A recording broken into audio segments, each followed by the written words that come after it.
Mas o que que o apóstolo Paulo tinha falado nesse texto aqui de 1 Coríntios 2:9? O que que nós geralmente vamos usar esse texto aqui? Esse texto é usado para dizer sobre a nova terra, né? Deus ter preparado. Só que procurem aqui no capítulo 2 se ele está falando de nova terra. Ele não fala de nova terra. Esse texto, ele está sendo usado por Paulo, é um texto de Isaías, capítulo 64, verso 4. Lá Isaías está falando do novo Israel. E aí Paulo pega esse texto, ele reinterpreta esse texto. E ele está falando da obra do Espírito Santo, que é revelar aquilo que os olhos e os ouvidos não viram, não viram, né? E nunca ouviram e nem viram. É a salvação em Cristo Jesus. Porque o texto está falando ali. Pode ler do verso 1, capítulo 2, você vai ver que é isso. Ele não fala em nenhum momento em novo céu, nova terra. Isso se chama reinterpretar. Mas Paulo pode fazer isso. Eu não posso pegar um texto e dizer que ele está falando. Se a pessoa ler o texto, ele vai ver que não está. Entende? Então, na teologia bíblica, a gente não pode dizer aquilo que o texto está falando. Você pega, por exemplo, um texto de Isaías, o pessoal usa. Olha, como é que se estuda a Bíblia? Aí o texto lá de Isaías fala um pouco aqui, um pouco ali, né? Só que aquele texto não está falando de Bíblia, nem tinha Bíblia naquela época. Entende? Só tinha o Antigo Testamento e olhe lá. Então você não tinha todo o Novo Testamento, Isaías é muito, muito atrás, né? Aquele texto está falando de outra coisa. Acho que deu para pegar a ideia, né? Então nós temos que falar do interpretar o texto e não fazer a interpretação que só um profeta pode fazer. Muito bem aqui. Nós temos a divisão de estudos da Bíblia. Para a gente poder entrar na Bíblia, a gente vai ver todo esse contexto. Nós temos os livros históricos, né? Aqui está o coração da Bíblia, irmãos. Aqui está o coração da Bíblia. É os livros históricos. Se eu compreender de Gênesis a Esté toda a história, eu vou conseguir interpretar os restos dos gêneros literários. Por que que tem gente que não entende? E por que que eu fiz esse estudo, né? Eu faço esse estudo. Uma vez eu fiz uma semana de oração sobre Daniel. Eu acho que foi ali em Bento Gonçalves. Telepatia bonito. Não, amiga, não. E, Eu tô fazendo aqui na hora, agora eu preciso. e as pessoas olhavam, mas não falavam nada. Até que um dia na porta, uma irmã perguntou para mim, já perto do final da semana de oração: Pastor, Daniel é depois de Moisés ou antes de Moisés? Aí eu vi que não adiantava eu ensinar Daniel se as pessoas não sabiam em que momento histórico ele estava, se não tem a base toda. Não adiantava eu ensinar Daniel para as pessoas, porque quando chegava em Daniel 8 tem santuário. Se elas nem viram o santuário. Então eu vi que a necessidade de ensinar a história da Bíblia, mostrar todo o percurso para poder ensinar Daniel, porque ela vai ter base, vai entender. Por exemplo, quando eu chegar em Daniel 8 e falar do diário, do serviço diário do santuário, quando eu falar, por exemplo, da expiação, eu já passei lá em Levíticos e mostrei para ele as 7 festas. Ele vai entender as 7 festas, o dia da expiação, vai entender o sacrifício diário, que era feito um de manhã às 9 horas, que era feito outro às 3 da tarde. Entende? Ele vai ter essa noção. E quando eu for lá para Daniel 8, ele vai ter essa noção toda. Quando eu for ler lá sobre Cristo, né, Daniel 9. Então eu vi que não adianta. Por mais didático que você tem que dar a base, né? E a base é a parte histórica. Ele tem que saber a sequência ali. Que vai ter o Império Assírio, que vai ter o Império Egípcio, que vai ter o Império Babilônico, o Império Medo-Persa, o Império Grego, né? E chega até aí só. A Bíblia nem comenta muito sobre a Grécia, né? Porque é um período do intertestamentário. Então, tem que conhecer bem a história, para você interpretar bem. Aí, fazendo isso, você vai para os livros poéticos. E vai fazer sentido se você entende que não é uma continuação. Porque o livro de Jó foi escrito quando? O livro de Jó provavelmente foi Moisés que escreveu. Olha o contexto da época de Moisés. Por exemplo, Salmos. Vários autores. Vários autores. Por exemplo, quem escreveu o Salmo 91? Provavelmente foi Moisés. Quando você entende que foi Moisés e você lê o Salmo 91, ou subentende que é Moisés, pelo menos, você entende, praga alguma chega na minha tenda. Opa, praga? Onde é que tem praga? Lá nos 10. Ah, os 10 pragas. Ou seja, aquele que é protegido pela sombra do Altíssimo, a praga não chega. Entende? Opa, começa a entender, né? Entender tudo. Onde que tem mais praga agora? Onde que vai ter? Eu vou entender que esse salmo também é profético. Onde que vai ter praga mais na Bíblia? Lá no Apocalipse. Ah, então aqueles que tiverem o selo do Cordeiro, lá, ó, os 144.000, as pragas não vão ser. Ah, igual lá numa. Você começa a ligar os textos, texto com texto. Aí começa a fazer sentido, né? Então você vai entendendo agora. Por exemplo, você lê, por exemplo, o Provérbios. Provérbios, poxa, foi sabedoria. Quem escreveu Provérbios? Ah, Salomão. Mas Salomão quando? No início. Porque quem escreveu Eclesiastes foi Salomão também. Só que foi no final da vida. Depois dele ter passado, né? Ido lá ao lugar mais profundo, né? E quase não se salvou. Foi no final da vida, né? Que ele volta, se arrepende. E alguém que está depressivo, porque provou de tudo, ele diz: Olha, eu provei de tudo e eu posso dizer para vocês: tudo é vaidade, né? Depois nós temos os proféticos, né? Os profetas maiores e menores, é por causa do tamanho do livro. E os proféticos, exatamente esses que precisa saber a história. E esse que precisa interpretar melhor, porque esse é onde há a maior confusão. Você tem o livro de Isaías. Quando você vai para Isaías, lá diz, olha, o profeta Isaías, filho de Amós, que profetizou, estava no período do rei tal, tal, tal, tal. Bom, se eu quero saber o período que Isaías profetizou, eu tenho que entender em qual reis. Aí eu volto lá para o livro de Reis, livro de Crônicas, e vejo os reis que ele profetizou. Aí eu entendo as profecias em contexto, né? É assim para Ezequiel, né? O Isaías foi 700 e alguma coisa. O Ezequiel já, por exemplo, aí tem profetas antes do exílio, tem profetas no exílio. No exílio são três, que é Daniel, Ezequiel e Jeremias. Tem os profetas antes do exílio, tem os profetas pós-exílio, né? Isso vai fazer diferença muito grande na hora de eu ler esse profeta, entender para quem ele está profetizando, por quê. Ah, e também ainda tem mais uma, se o profeta era do norte e se o profeta era do sul, que são os antes dos exílios, né? Isso vai fazer muita diferença na hora de eu entender quando eu estudar a Bíblia. Bom, a tabela aí do Antigo Testamento. O Novo Testamento, ele é dividido nos evangelhos, que são biografias de Jesus. Os três primeiros são sinóticos, né, chamado disso, eles abordam quase a mesma coisa, e o foco deles é justamente na última semana ali de Cristo, né? E eles querem apresentar Jesus que morreu e venceu como homem, né? Já o evangelho de João, o quarto evangelho, ele vai começar. Ele não começa como Mateus, que Adão gerou isso, ou como Lucas, que gerou isso, gerou aquilo. Ele começa o seguinte: olha, antes de tudo isso, ele já existia. No princípio era o Verbo, né? Ele começa falando, ele é Deus. Que o foco dele é mostrar que Jesus também era Deus. E para eu compreender, né, o que acontece depois da ascensão de Jesus, vem Atos. É impossível você ter uma boa base de Atos sem ler os evangelhos e ler os evangelhos para compreender os efeitos de Atos. Geralmente eu gosto de brincar com os irmãos e digo, como é que Judas morreu? Como é que Judas morreu, né? Do que Judas morreu? O pessoal, não, ele foi se enforcar. É o que os evangelhos dizem que ele foi se enforcar, mas será que ele morreu enforcado? Quando você pega os evangelhos e junta com Atos, você vai entender o que aconteceu. O Judas foi até lá o campo, a árvore, ele se pendurou.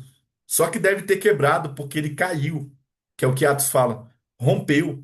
E devia ser alto com a queda, quando chegou embaixo, abriu a barriga dele, né? E os pais da igreja, né, os comentaristas ali, os discípulos do discípulo, dizem que os cachorros vieram comer a entranha, né? Isso não está em Atos, né? Então você já tira só a ideia de ter lido só os evangelhos e não pegar toda a informação. Você precisa conectá-las essas informações. E o Evangelho de Atos vai explicar muita coisa que os evangelhos deixou ali entre linhas. Depois nós temos as cartas de Paulo, me perdoem, tá? Que eu tenho que consertar isso aqui, é de Romanos a Hebreus, né? Com Adventista eu tenho que crer que foi Paulo que escreveu. O pessoal da crítica histórica, eles vão, do método histórico crítico, vão dizer que não foi Paulo, né?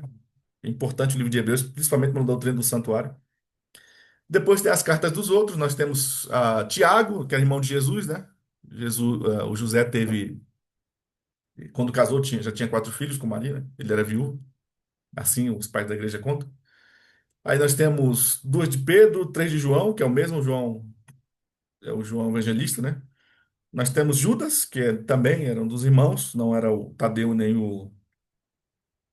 nem os cariotas, não deu tempo, e o Apocalipse, né? E o livro profético. Lembrando que o Apocalipse ele não foi o último livro a ser escrito, né? Ou pelo menos ter sido terminado, o último livro foi o Evangelho de João. Pelo menos que terminou, né? E entrou ali como na parte cronológica, né?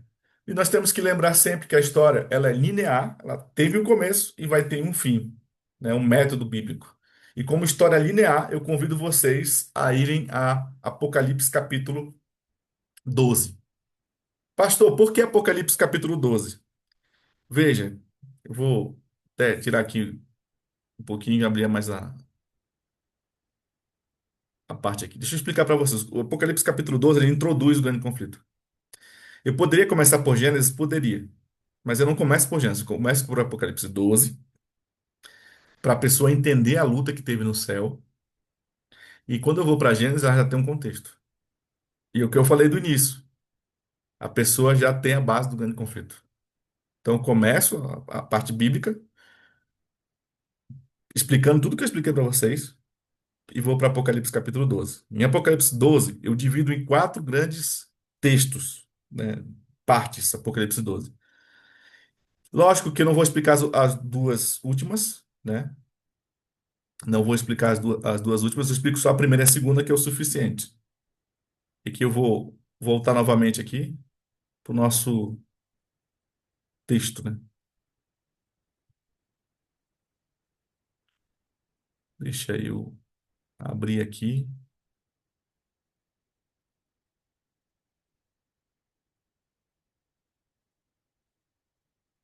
Pronto, tudo bem. Então vamos lá. A primeira batalha de Apocalipse 12, ela vai do verso 1 ao verso 10. No, se você já estudou profecia, então eu vou passar, se você não entender, tá, irmãos? Alguém pode dizer, pastor, pode voltar aí mas um pouco mais devagar. Mas eu vou dar a ideia de que você já conhece o texto. Apocalipse capítulo 1 diz assim: viu grande sinal no céu. Apocalipse capítulo 3 ele disse: viu-se outro grande sinal no céu. Apocalipse capítulo, acho que é o verso 4 diz assim: e arrastou com a sua cauda a terça parte das estrelas do céu. Quando o autor repete muito uma palavra, porque ele quer chamar a atenção, é que essa primeira batalha, inclusive o verso 7 diz: houve uma peleja no céu, repete muito o céu. Ou seja, é no céu que começam as coisas, né? A pessoa já tem ainda, não, foi no paraíso, lá no Éden, não, foi antes. Então, essa batalha começa no céu.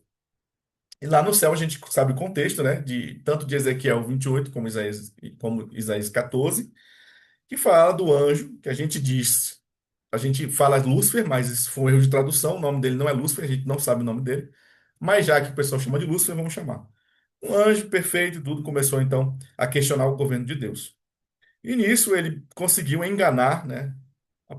Isaías capítulo, ali o capítulo 13, 14, não, então 13, 14, Isaías capítulo 9, verso 11, verso 10 fala que cauda é engano, ele persuadiu, né? Eu estou grudado com Isaías 14. Fala que ele iludiu, né? Enganou até essa parte dos anjos. Nessa batalha, Deus então tirou os cargos, né? Tirou os cargos, as funções dele. E ali ele teve que sair do exército do céu, né? Há ideias também, o Espírito Professor fala que ele queria participar da criação e tudo isso fez com que ele quisesse ser igual a Deus, quisesse ser um Deus, na verdade, ser adorado. E fez com que ele questionasse o governo de Deus e vendesse essa ideia de que Deus não era soberano nem justo, e suas leis eram impossíveis de serem observadas. O grande conflito então começa, ele é expulso. Por que que Deus não destrói ele? Porque a acusação poderia ser confirmada, ou seja, discordou de Deus, Deus é tirano e destrói. E os outros anjos que ficaram no céu, ficou a dúvida e o universo. Essa batalha, então, ela é transferida para a Terra, né, que começa ali no Éden. Satanás começou a olhar o ser humano e viu que o ser humano podia fazer algo que ele não, que Deus deu esse dom para o ser humano, que ele não podia fazer. Os anjos não podem gerar vida. O ser humano, né, o homem e a mulher podem gerar uma vida. O anjo não pode. E isso olhou, nossa, eu tenho duas ideias. Ele falou assim: tenho duas ideias. Eu vou fazer o homem pecar. Se Deus perdoá-lo, vai ter que me perdoar. Mas, se Deus não perdoá-lo, eu vou ficar como dono da terra. Por quê? O que que a Bíblia diz que é o salário do pecado? Diz que é a morte, não é isso? O que que o homem quando peca, o que que ele faz? Ele quebra a linha com Deus, né? Que liga com Deus. O que que Deus fez quando criou o homem? Ele disse que o homem era a sua imagem e semelhança. O que que é imagem? Imagem é aquilo que reflete, né? Você vai para o espelho, você faz assim, o espelho vai ter a tua mão assim, né? Você faz assim, vai virar a mão também. Então isso é imagem, né? A Bíblia trabalha com essa questão de imagem, por exemplo, Deus, os olhos, Deus olha, sente o aroma suave, Deus escreveu a sua lei com o dedo, né? Então, imagem, um reflexo ali. E quando fala semelhança, são os atributos divinos, né? Por exemplo, Deus dominou o universo para criar, ele pediu para que o homem dominasse os animais. Inclusive, o homem colocou o nome nos animais, né? Deus falou que os animais iam ser sujeitos ao homem. Então, tudo se sujeitou a Deus, o caos se sujeitou. Deus chegou no sétimo dia, descansou, o homem deveria descansar. Agora eu vou querer interagir aqui com vocês no sentido do seguinte: quando Adão estava de frente para a serpente, Adão estava de frente para a serpente. Adão se sujeitou à serpente ou a serpente se sujeitou a Adão?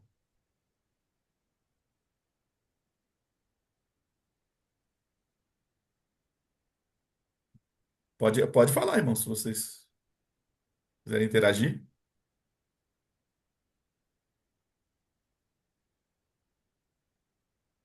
né? Mas o diálogo parece mais com Eva, né? Isso, vamos. Serpente e Veja. Eva, não Adão. Muito bem. Mas Eva, tá. Mas Eva, ela foi enganada. Concorda comigo, Paulo? Não fala isso, que Eva foi enganada? O Adão não estava consciente de tudo, Eva não estava. Então, por isso que eu pergunto, quem se sujeitou? Que o Adão Foi sabia. Adão. Adão se sujeita Adão à que se serpente. sujeitou. Sim, Então, vamos ver. E o Adão não foi criado à imagem de Deus, mais semelhança? sim. Deus, naquele momento ali, com a serpente, ele sujeitaria a serpente ou a serpente sujeitaria a Deus? A serpente se sujeitaria a Deus. Então, Adão fez igual o que Deus faria ou fez diferente? Diferente. Exatamente. Quando ele faz diferente do que Deus ele quebra a imagem e semelhança.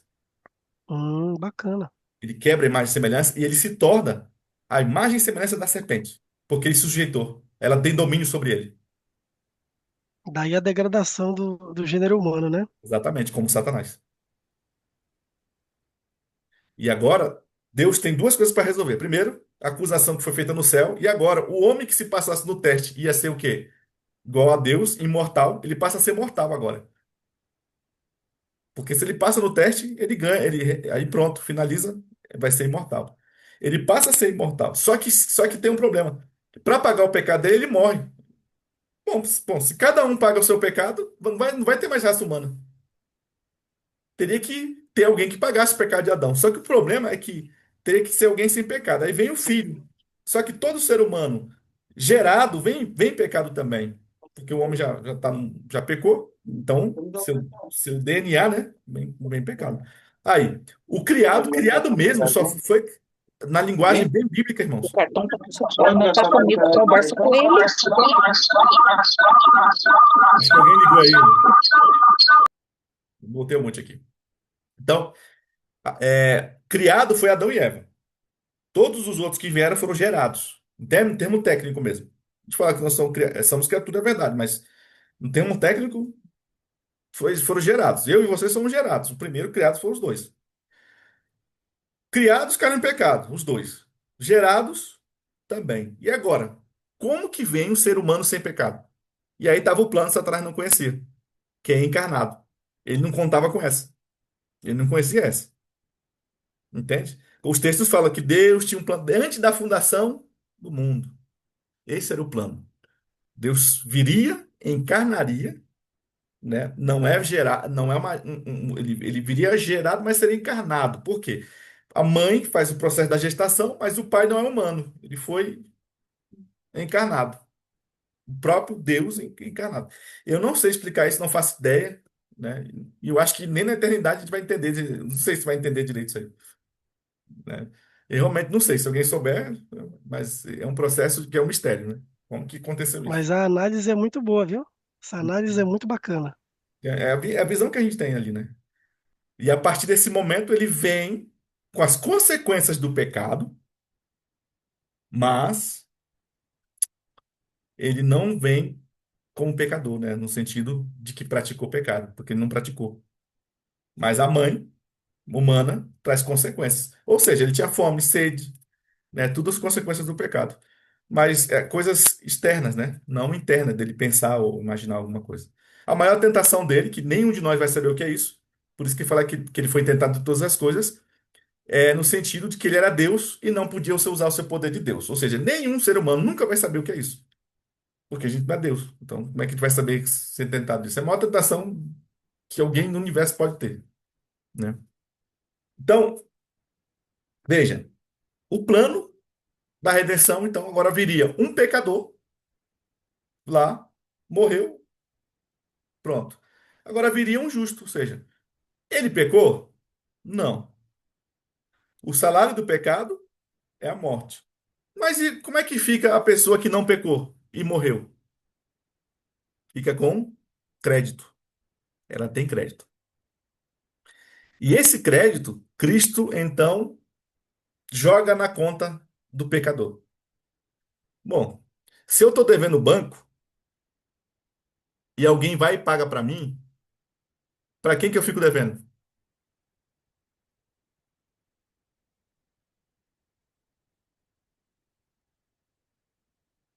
a pessoa que pagou a minha conta. Para a pessoa que pagou minha conta. Ou seja, eu tenho uma dívida, que é o meu pecado. Já nasce o pecador, né? O pastor Paroski uma vez brincou comigo na sala de aula, no mestrado, aí eu falei, pastor, eu errei isso aqui, e tal. Ele falou, Elias, você já nasceu errado, né? Ele falou. Então, a gente já nasce errado. Aí a gente vai e Cristo paga por nós. A gente fica devendo para ele. Tem como pagar Cristo? Como é que a gente vai pagar Cristo? Não tem como pagar Cristo. Jamais a gente vai pagar. Por isso que ele não cobra. Isso chama graça. Ele vai e paga, e só quer que a gente aceite o pagamento. Porque jamais eu vou ter como pagar. Por mais coisas que eu faça, jamais eu vou pagar Cristo. E ele não vai cobrar porque não tem como pagar. Entende? É graça, é de graça. Então, olha, eu vou lá, coloco o meu sacrifício, que eu sou, que eu nunca pequei, sacrifício, ou seja, perfeito, para pagar a tua conta. O pessoal sempre fala assim, né? Isso é difícil, isso é bem duro, né? Falar assim, não, mas a gente tem que pedir perdão, né, para Deus perdoar. Na verdade, Deus só perdoa porque foi pago. Pecado não é perdoado, ele é pago primeiro, para poder ser perdoado. Então, todos os nossos pecados foi pago. Por isso que Deus perdoa. Se não tivesse a morte de Jesus de Cristo na cruz do Calvário, não tinha como perdoar, porque não foi pago o pecado. Bom, essa batalha, a batalha do céu, é do verso 1 ao verso, vou voltar aqui.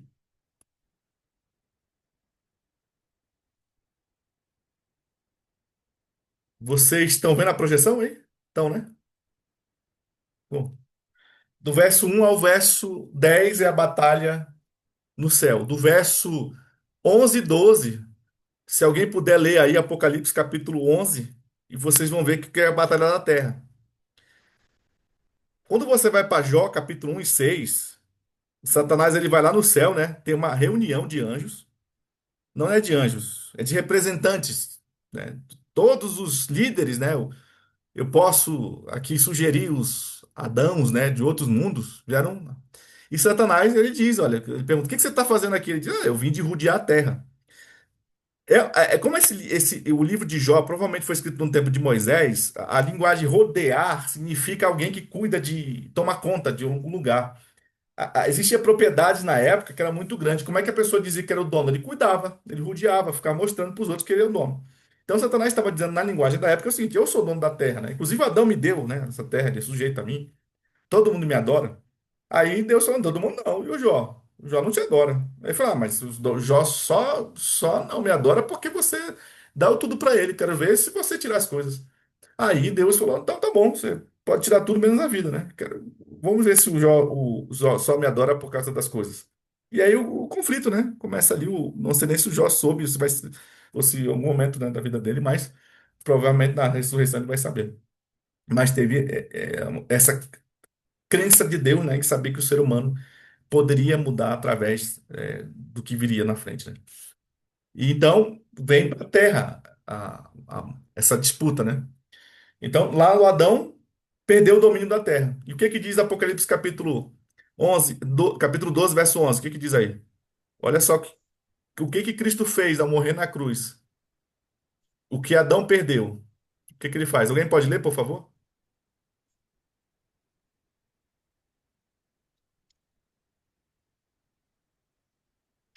Apocalipse 12, verso 11.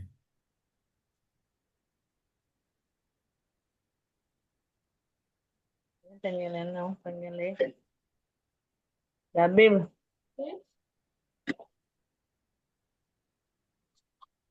Cadê o povo?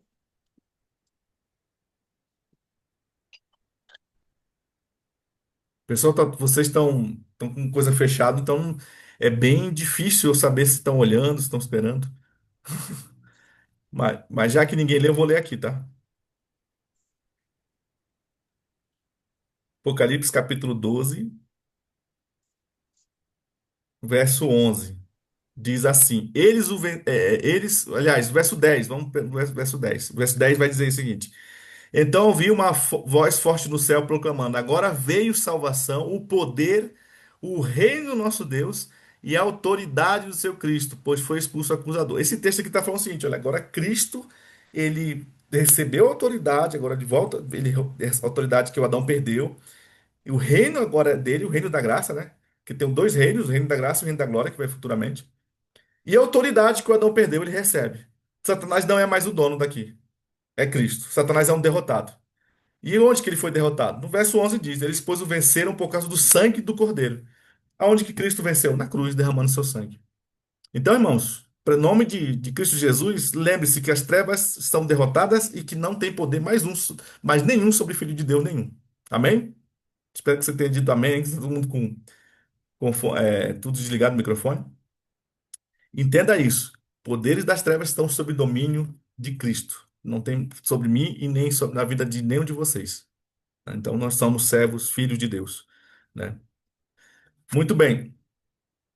É, Depois, Satanás então vê que perdeu, porque agora os dois problemas foram resolvidos. Primeiro, a acusação no céu, e segundo, através de Cristo, agora a gente pode ter vida eterna. Tudo bem?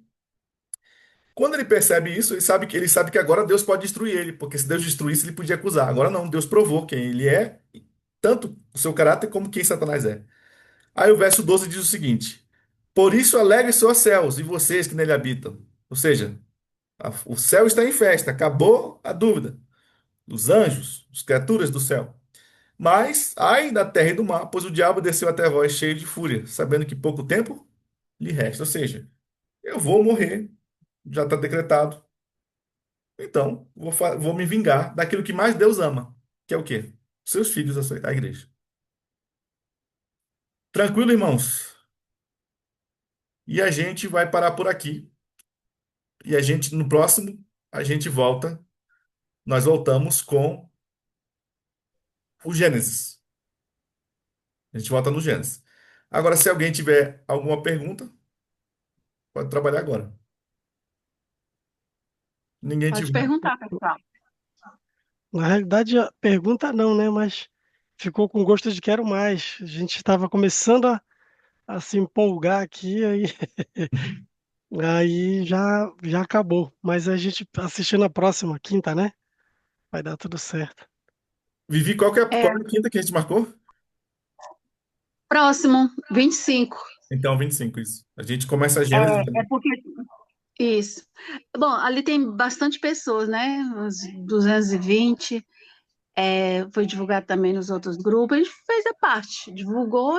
Que pena que nem todos assistiram, mas o pastor vai colocar o link da aula gravada lá no YouTube, do YouTube dele, que ele vai colocar, e depois ele bota os PDF lá para todo mundo.